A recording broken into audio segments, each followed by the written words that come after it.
This week, we're learning about careers and how that impacts our community. What is a community? What do you notice about all of these pictures? Take a minute to look and see if you notice any patterns.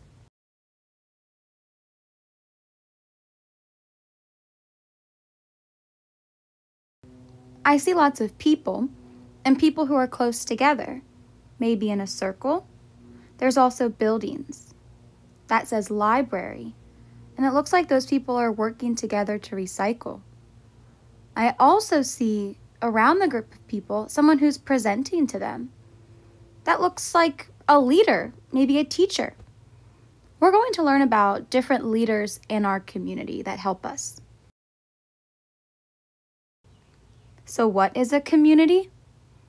People, businesses, homes, schools, stores, and playgrounds are things that make up a community. Different jobs help communities in different ways.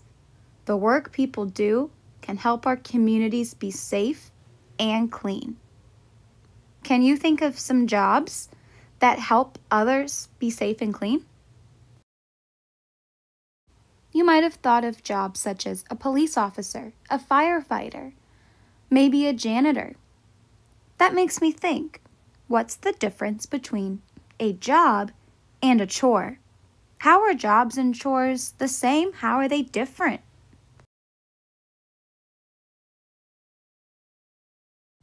One chore you might have to do at home is washing the dishes or making your bed. Why do you think you have to do those chores? Do other people in your house do chores too? You might get paid for doing those chores, but not everyone does. The difference between a job and a chore is a person is paid for a job, while a chore is a necessary task. Necessary means you have to do it. Both jobs and chores are necessary and must be done. That phrase must be done helps us know what the word necessary means. It must be done. So that's why I say, do you see other people in your house do chores? You might see your mom or dad go to work all day and have to do chores in the evening, like wash the dishes and do laundry. That's because both must be done. Have you ever thought about what you want to be when you grow up? This is a story about different careers.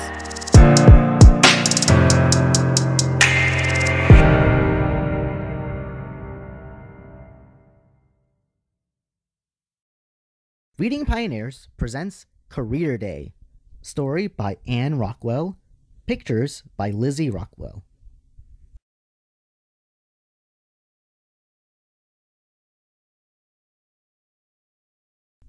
When special visitors come to our school, they tell us about the work they do. Then we tell them about the work we do. Today, it's my turn to introduce my visitor. What if I forget what I'm supposed to say? Sometimes that happens. Not just to me, Mrs. Madoff says, but to everyone. Here he is, right on time. This is my dad, I say. He drives a big bulldozer. He's helping build our new library. Good morning, Mr. Lopez, everyone says. Good morning, boys and girls, my dad says. Next we meet Charlie's visitor. His mother is a judge who works in a courtroom and wears a long black robe. If there's too much noise, she pounds her gavel and says, "Order in the court!" Then everyone has to be quiet.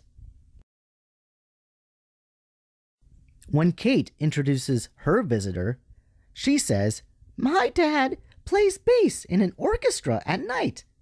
He practices all day and takes care of my baby brother while our mother goes to work at the bank." Michiko's mother writes books for us to read. She draws the pictures in them too. She is very good at drawing mice. Mrs. Madoff's visitor is her husband. He's a scientist called a paleontologist. He just got back from South America, where he was digging for dinosaur bones. The bones tell us about dinosaurs that lived long ago. Sarah's visitor is our crossing guard. She brings Sarah to school every day because she is also Sarah's grandmother. That's why Sarah is always the first one at school and the last one to go home in the afternoon. Eveline's mother is a nurse in the hospital. She takes care of all of the newborn babies in our town. She tells us those babies are very, very cute, but they sure do cry a lot when they're hungry. Jessica's mother takes care of animals. She's a veterinarian, the kind of doctor who makes sick animals better. Sam's visitor drives the sanitation truck that carries our garbage to the big town dump. Kate and Eveline and I wave to him, just as we always do whenever he comes down our street. "Hey kids, remember to recycle," Sam's father says. Evan's father wears a leather apron that holds the tools he uses all the time. He shows us how to hammer a nail. When it's time for Nicholas to introduce his visitor, he says, "I bet you've all bought groceries at the friendly farm market. Guess what? My father is manager of the store." Today, it's Mr. Sisko's turn to introduce his special visitor. He says, "Good morning, everyone. I'd like you to meet Professor Alcorn. He's my teacher at college." Hey, I never knew grown-ups had teachers too. Grown-ups sure have interesting work to do, and so do we. I wonder what I'll be when I grow up.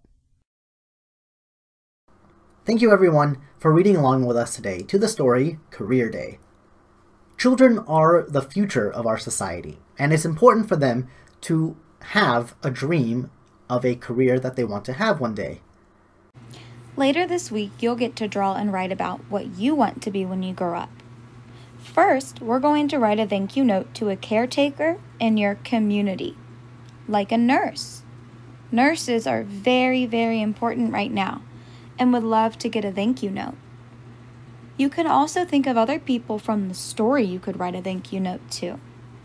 In your writing, be sure to include the name of the person and his or her job, an explanation for how the job helps our community, capital letters at the beginning of each sentence, finger spaces in between words, and punctuation at the end of each sentence, so periods. If you would like to read another story before you write this thank you note, see our next video with the story called Caretakers to give you some more ideas.